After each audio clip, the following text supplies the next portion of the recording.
The tragic consequences of my husband's unsuccessful experiment with a syringe affected the life of his wife's secret lover, and I found myself involved in a very difficult and emotionally exhausting situation. The chain of events unfolded unexpectedly when the wife of my neighbor at the entrance came without warning, visibly upset, and wanted to have a heart-to-heart talk about the state of my marital ties. At first, this idea seemed completely absurd to me. In this regard, I involuntarily laughed, unable to imagine that my wife could be engaged in any deception without knowing about it. This thought seemed to me ridiculous and unfounded, but the neighbor's wife made me dumbfounded when she found an incomprehensible recording on her smartphone, from which my laughter abruptly stopped in a chilling silence. My jaw dropped in surprise when the footage unfolded before my eyes, and I was completely shocked and dumbfounded. A slightly blurry but unmistakable image of my wife and her secret lover appeared on the modest screen. A lot of photos captured them in various conditions, from a luxury hotel where they passionately embraced in a cafe to moments of intimacy on a sun-drenched beach. Videos captured their participation in illegal actions. The laughter that initially escaped me quickly dissipated, replaced by a whirlwind of emotions, uncertainty, pain, and gradually coming understanding. The accusations made by the neighbor suddenly gained weight when I thought about the possibility of the truth in them. Despite the shortcomings of the fuzzy recording, it undoubtedly captured a vivid scene of my wife's frank, intimate pastime on the balcony of our neighbors. At that moment, my world was destroyed. Reality shook the very foundations of my marriage and undermined my faith in the man I thought I knew thoroughly. It was an unexpected and discouraging encounter with a strange and unfamiliar side of my wife. The fact that my wife entered into physical intimacy with another man, especially in the place that we called home and shared our lives with him, became a crushing fact for me. The gravity of the situation hit me like an avalanche. I was stunned and depressed. Suddenly, memories surfaced of her attempts to convince me of the need for new experiences together, including going to unfamiliar places. Unfortunately, I brushed off her suggestions, busy with other things, and only promised to return to this topic later. During an intimate conversation that took place within the walls of my house, a neighbor revealed a deeply hidden fact from my wife's life, which remained a secret from me for an alarmingly long time. She shocked me by the fact that my wife and her husband for many years arranged secret dates and secretly had an affair behind the backs of both of us, unsuspecting. According to her, my wife's frequent business trips and living in another city created ideal conditions for them to meet unnoticed at her home without arousing the slightest suspicion. In those moments when I was not at home, they used the opportunity to indulge in their forbidden relationships in the empty atmosphere of our house, taking advantage of the time they had. However, their desire for secret meetings went beyond our house. The neighbor said that, in addition to meetings at our house, they carefully planned long trips to different cities, striving for a longer, intimate relationship. The neighbor's words became more convincing as she presented supporting evidence from her proxy. A neighbor turned to her friend for help, who readily took on the role of a secret observer for my wife and her husband, fixing their intimate moments on photographs. With full dedication, the friend scrupulously tracked their every step, trying not to let a single detail go unnoticed. The extent of her dedication to the cause became apparent when she made a difficult choice in favor of the truth, regardless of the possible consequences that awaited her at the end of several weeks of surveillance. Her friend presented her with an eerie collection of evidence consisting of indisputable photographs that irrefutably testified to my wife's extramarital affair. Armed with this truth, the neighbor considered it her duty to turn to me, knowing full well what torments and a deep sense of betrayal would seize me at that moment. The revelation of a neighbor completely turned my life upside down, and I had to deal with severe consequences. Before my eyes, a terrible betrayal was revealed, hidden by the veil of my ignorance about the secret life that my wife lived. The trust that once defined our relationship now weighed on me, and the initial shock and confusion gradually turned into deep pain and boiling anger. Seeing my neighbor's tears and hearing her express a desire to save our families, I only intensified the complex emotions bubbling in me. Realizing my reluctance to face such a situation, I decided that I needed to meet with my wife and find out the truth. Knowing about her upcoming 2-day business trip, I firmly decided to act and started implementing my plan. But when my wife started enthusiastically discussing her anticipation of the upcoming work trip, I had doubts. The increasing stress and inner feelings undermined my well-being and led to a serious illness. Having coped with the illness, I plucked up the courage and asked my wife to be present at this, emphasizing the importance of our relationship. Unfortunately, she prioritized her professional duties and continued the trip, leaving me in an even more vulnerable and depressed state. I asked my brother to provide an unobtrusive presence and surveillance of my wife during her trip, urging him to collect weighty evidence if he stumbled upon something suspicious. In order to maintain my resolve, I decided to enter into a conflict with my wife only after receiving irrefutable evidence. I hoped that these pictures would reveal the true essence of her actions and allow me to make an informed choice about the future of our relationship. The uncertainty of the situation stunned me because we had been married for 5 years without the slightest hint of doubt in her love for me. I sincerely believed in the power of our emotional connection. I once believed that our reciprocity was beyond doubt and that our relationship was based on a solid foundation. Now, a harsh reality has come down on me, showing that our entire union may have been just an appearance. It turned out that the man with whom my wife is having an affair has been constantly present in the house since we moved into it after the wedding.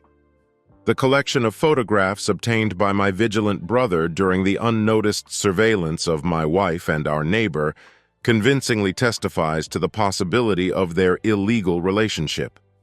The photos leave no room for doubt. They capture the candid moments of their relationship in different places. The clarity of their actions strengthened my decision to end the marriage. But I couldn't just leave her without punishment because she destroyed not only my life, but also my trust and inner strength. Seized with a thirst for revenge, I wanted to develop a plan to fight them, but unfortunately, I found myself at a loss, unable to formulate any strategy. In a fit of frustration, I began to constantly view their intimate photos and videos, hoping to find inspiration to develop a plan that would really amaze me. But such a breakthrough did not happen, and my wife returned home after a 2-day business trip, which unexpectedly dragged on for 4 days. Just at the moment when I collected all the evidence, she extended her hand to me, casually mentioning the continuation of the business trip. I was overwhelmed with the desire to yell at her. Suppressing my anger, I restrained my emotions and approached her, as always, pretending to accept her weak explanations. I played the role of naivety, as it often happened. She left her things in the room and went to the shower. At this time, a brochure with a picture of a child caught my eye, which caused a surge of vindictive thoughts in my head. Ideas began to appear on how to take revenge. I made up that I had urgent business at work, and under this pretext abruptly left home, leaving her completely unaware of my true intentions. I spent the whole night carefully thinking out the details of my revenge plan. The next day, I purposefully did not appear at home, busy with the execution of the orders necessary for the implementation of my plan. When finally everything I needed was packed, I returned home, buying a bottle of her favorite red wine on the way. When my wife became interested in my whereabouts during my absence from home, I decided not to give direct answers. Instead, I took an alternative approach, feigning excitement about the recent promotion and turning the conversation to a positive topic. As a result, I offered her a glass of wine, switching our attention to discussing my professional achievements. To avoid the main issue, namely the disclosure of her extramarital affair, I decided to create a temporary face. Instead of engaging in a conflicted and emotionally exhausting conversation, I decided to distract her attention by focusing on the more pleasant aspects of my life. But when she flatly refused the offer to drink a glass of wine, I was very surprised. However, my determination to achieve my goal so captured me that I did not pay attention to the fact that she did not want to drink her favorite drink. Instead, I asked her how she would like to celebrate my promotion if she wasn't attracted to wine at the moment. In response, she simply said, "I have an idea," and abruptly ran out of the room. Despite the fact that I repeatedly addressed her by name, she did not take in anything I wanted to say. She went into the kitchen and soon returned with a margarita, which seemed suspiciously strong to me. When I had only one tablet left in my possession, I thought about how to quietly dissolve it in margarita, but my plans were disrupted. I had already managed to mix the only pill in a bottle of red wine. Thinking quickly, I came up with an excuse and stood up, admitting that I had made a mistake and forgot to pick up the cake ordered in honor of my achievements. When I tried to leave, she stopped me and said she wasn't interested in eating cake in honor of the holiday. Instead, she suggested celebrating the occasion with a mint margarita cocktail. In a moment of emotional manipulation, I resorted to asking her why she was not enthusiastic about celebrating my success. Surprisingly, my tactic was successful, as she responded by actively changing her mind. We could have indulged in chicken pot pie and margaritas by choosing a different way of celebrating rather than cake and red wine. Seizing the opportunity, I hurried out of the house and immediately went in search of one of my friends. With the help of the same person who helped me purchase the pill, I turned to him again for help. This time he refused to help me, probably anticipating possible harm from my step, but still I managed to convince him to give me another pill. Clutching the pill tightly, I went on the way back, running ahead to buy the chicken pie she asked for. When I got home, I asked her to bring more ice for the margarita. Taking advantage of the opportunity when she left the room, I slipped a pill into her glass unnoticed. She didn't know that after drinking, the world would sink into a state of complete peace. I quietly slipped her a pill, from which she lost consciousness, since it was very important for the implementation of my plan that she was not aware of what was happening. I wanted to inject her with a syringe with my sperm to ensure her pregnancy. This plan was designed to bind her to herself, prevent possible romantic relationships with other men, and force her to carry our unplanned child. I tried to simultaneously realize her fears and desires by getting her pregnant, as she often expressed her concerns about this. At the same time, I did not understand that her unwillingness to expand her family was just a mask behind which her interest in other pleasures was hidden. Just when I was on the verge of carrying out my revenge, an unexpected knock interrupted this moment.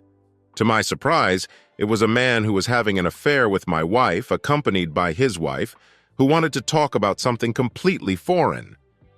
I was already on the verge of committing a criminal act when their timely intervention abruptly stopped me a moment before I could continue. From the unexpected appearance of these people, I was speechless, not knowing how to react. As a result, I came to the conclusion that the most reasonable thing would be to ask them to leave while the wife is still asleep and suggest another time for the visit. But my neighbor, who was involved in an affair with my wife, reacted boldly to this, asking why she was sleeping. He claimed that he had seen her just a few minutes ago when I was out on business and seemed to feel that something was wrong with me or with the situation. Despite my persistent desire to drive them away, I inadvertently forgot to hide the syringe before opening the door. When I tried not to let a man who was having an affair with my wife and his wife into the house, he showed impudence and did not pay attention to my request. With a strong push, he threw me aside and boldly walked into the bedroom. Ignoring my objections, he began to show a clear disregard for personal boundaries and self-esteem, which plunged me into deep shock. This violation of my personal space only intensified the already complex emotions bubbling in me and aggravated the development of the situation. At that moment, anger and irritation flared up in me, causing a violent whirlwind of emotions. Despite the unequivocal display of impudence on the part of a man involved in a love affair with my wife, I felt a dreary feeling of helplessness, as if I had lost control of the situation. I needed to remain calm and find an effective approach to solving this problem while keeping the secret of my intentions. But at the moment when he noticed the syringe lying in plain sight, he aggressively grabbed me by the collar, shook me violently, and shouting with rage, demanded to tell about my plans. He shouted out that my wife was carrying his child, and it destroyed my fragile power over anger. At that moment, my emotions got out of control and I felt that I was acting impulsively, spilling out a stream of anger that had been pent up in me for a long time. The severity of the situation did not allow me to think clearly and realize the consequences of my actions. Overcome by a sense of hopelessness, I reached the point where it became impossible to restrain myself.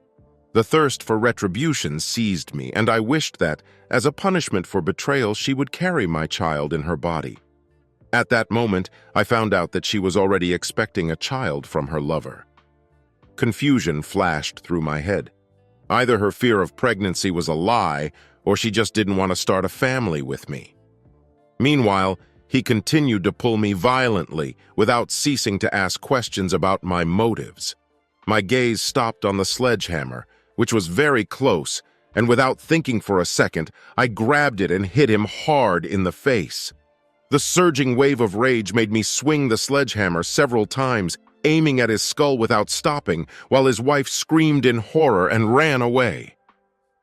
When I smashed his head, I was seized with a chilling realization of the seriousness of my actions. He collapsed to the ground, lifeless and numb. A few minutes later, the police arrived, which put an end to this terrible act. I was quickly detained and charged with the murder of a man who had an affair with my wife. Moreover, I found myself facing charges of forcing my wife to get pregnant against her will. The severity of my actions became apparent at the moment when he fell to the ground, and I acutely felt the deep wrongness of my actions. Preparing to accept the consequences, I met them face to face. I spent time behind bars, but remorse for what I did does not leave me until now. During the court session, I furiously attacked the judge, who said that my neighbor's wife had reported this to the authorities and they intervened. Seeing the darkness lurking in my eyes, she began to fear that my rage would lead to catastrophic loss of life. As a result of her absence during the tragic incident, no charges were brought against her. At the same time, my wife was placed in a psychiatric clinic, as she constantly asked me questions about her infidelity, not believing that I had taken the life of her lover. She blamed me for every misfortune with the same arrogance as her partner. I was not ashamed of my actions towards my wife, but I regretted that I had harmed the man with whom she was connected. It was unnecessary to go to such extreme measures. I had to express my anger or find another way to vent my frustration. While serving my sentence for the crimes I committed, I believed that I had redeemed myself. But after the liberation, a new life began. The severity of my crimes became palpable when I felt their consequences. People avoided communicating with me, children were wary of me, and even my own family doubted my mental stability. Having decided not to suppress my emotions this time, I turned for professional help, realizing that I had already wasted 12 years of my life and was carrying the eternal burden of remorse. On the recommendation of a psychiatrist, I decided to turn to my ex-wife. In order to free myself from the burden of the past, I realized the need to begin the path of personal transformation. Realizing that psychologically I am not ready for a direct collision with my past, I decided to rebuild myself from scratch. Having decided to let go of the power that defined my previous experience, I sought solace in support groups where I could openly express my true emotions. The people I encountered in these groups have consistently supported me and played an important role in overcoming my difficult past. Thanks to their support, I regained the sense of purpose and inner strength that motivated me to move forward. I have come to a deep realization that the essence of my life path is not to erase my past, but to accept it as an important part of my present. I realized how important it is to recognize the lessons I have learned along the way and use them as transformative mechanisms to move towards a brighter future. And when I thought about the psychologist's advice that I needed to meet my ex-wife, I went to our once filled with happiness house. But my ex-wife's mother opened the door to me and told me the terrible news. It turns out that her daughter was never able to mentally return to normal. She was still in a psychiatric clinic for treatment, and the child she was carrying was stillborn prematurely. I was terribly shocked by this news. I not only took the life of her lover, I am also guilty of the mental state of my wife, and most likely guilty of the fact that her child did not survive.